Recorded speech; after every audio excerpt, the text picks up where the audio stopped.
सभी को राधे राधे। लीजिए, आज मैं आप सभी के लिए श्रीमद् भगवद गीता जी के 12वें अध्याय का महात्म्य लेकर आ चुकी हूँ। तो आइए जानते हैं इस 12वें अध्याय के महात्म्य के बारे में।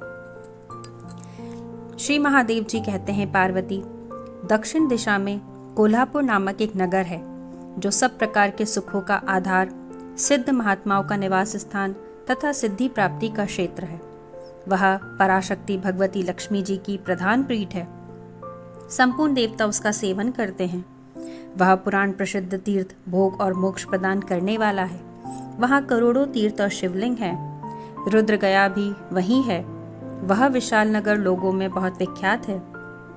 एक दिन कोई युवक पुरुष उस नगर में आया। वह कहीं का राजकुमार था।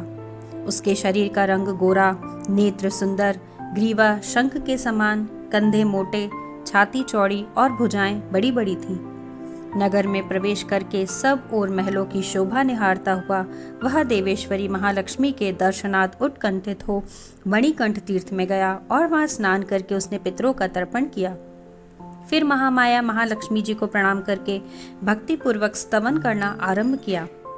राजकुमार बोला, जिसके हृदय में असीम दया भरी हुई है, जो समस्त कामनाओं को देती तथा अपने कटाक्ष मात्र से सारे जगत की रचना, पालन और संहार करती हैं, उस जगन माता महालक्ष्मी की जय हो। जिस शक्ति के सहारे उसी के आदेश के अनुसार परमेष्ठी ब्रह्मा सृष्टि रचते हैं, भगवान अच्युत जगत का पालन करते हैं तथा भगवान रुद्र अखिल विश्व का संहार करते हैं, उस सृष्टि, पालन और संहार की शक्ति से संपन्न भगवती पराशक्ति का मैं भजन करता हूँ। हे कमले, योगी जन तुम्हारे चरण कमलों का चिंतन करते हैं। हे कमलालय, तुम अपनी स्वाभाविक सत्ता से ही हमारे समस्त इंद्रिय गोचर विषयों को जानती हो।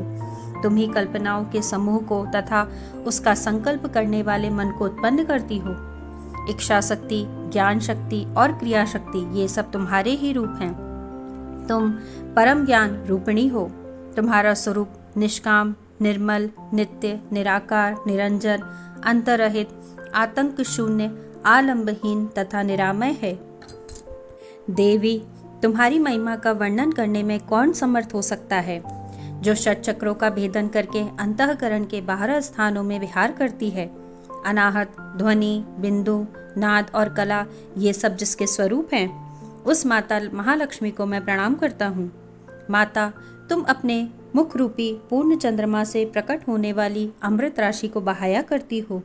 तुम ही परा, पश्यंती, मध्यमा और वैखरी नामक वाणी हो। मैं तुम्हें नमस्कार करता हूँ। देवी, तुम जगत की रक्षा के लिए अनेक रूप धारण करती हो।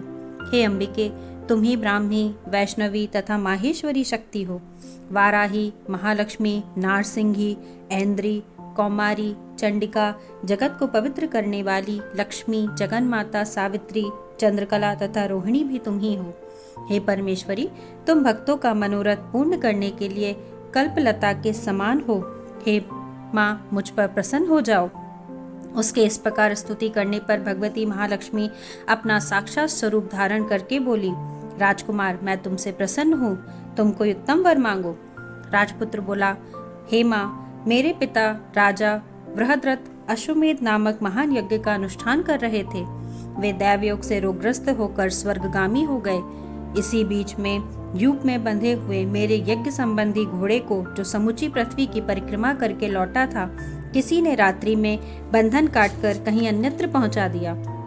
उसकी खोज में मैंने बहुत कुछ लोगों को भेजा था, किंतु वे कहीं भी उसका पता न पाकर जब खाली हाथ लौट आए हैं, तब मैं सब ऋत्विजों से आज्ञा लेकर तुम्हारी शरण में आया हूँ।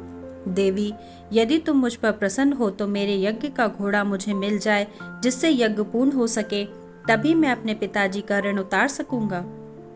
शरणागतों पर दया करने वाली हे जगत जननी लक्ष्मी, जिससे मेरा यज्ञ पूर्ण हो, वह उपाय करो। तब भगवती लक्ष्मी ने कहा, राजकुमार, मेरे मंदिर के दरवाजे पर एक ब्राह्मण रहते हैं, जो लोगों में सिद्ध समाधि के नाम से विख्यात हैं। वे मेरी आज्ञा से तुम्हारा सब काम पूरा कर देंगे। महालक्ष्मी के इस प्रकार कहने पर राजकुमार उस स्थान पर आए जहाँ सिद्ध समाधि रहते थे। उनके चरणों में प्रणाम करके राजकुमार चुपचाप हाथ जोड़कर खड़े हो गए। तब ब्राह्मण ने कहा, तुम्हें माता जी ने यहाँ भेजा है? अच्छा, देखो अब मैं तुम्हारा सारा अभिष्ट कार्य सिद्ध करता हूँ।